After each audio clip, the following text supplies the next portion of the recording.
Well, Stephanie, you've been a very active volunteer and held a lot of accreditation leadership roles. In the time you've been involved with AACSB, how have you seen AACSB evolve? Well, that's a great question. I do think there has been a tremendous shift in AACSB in philosophy. So 10-ish years ago when I started, I think there was much more emphasis on compliance, much more emphasis on, are we following the standards to the letter of the law?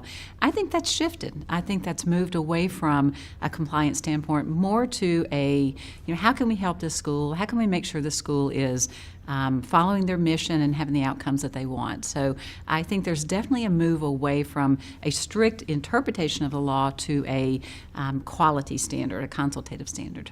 As you come into the role of Chief Accreditation Officer, where do you see accreditation going? What might it look like 5 or 10 years from now that's different than what exists today?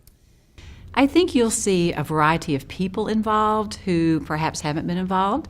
I think particularly in accounting accreditation, you'll see more practitioners involved.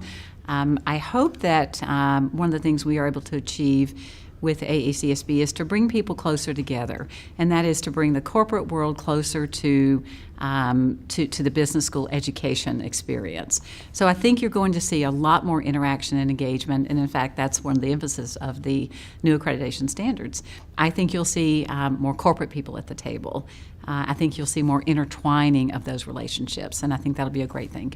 So as we think about accreditation changing, and going down a transition from being very input focused to being more output driven, being less compliance focused and more consultative in our peer reviews and in the work we do, how do you see us adapting to that transition? I think it happens over time. I don't think it happens instantly. We have to do things that promote that change. So, for example, our innovations initiative is really an opportunity to say to people, show us what you're doing that's innovative.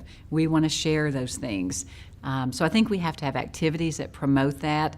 And then really importantly, we have to help in our peer-driven process. We have to help peer review teams see that when things are innovative, some things work and some things don't. And when a school tries something that's innovative that in fact doesn't work, that's not a failure per se. We should not be afraid of innovation. And so I think that message is really, really important. We want schools to be innovative, and we want them to share what they're doing, and we'd like to be able to take those best practices and help them help other schools as well.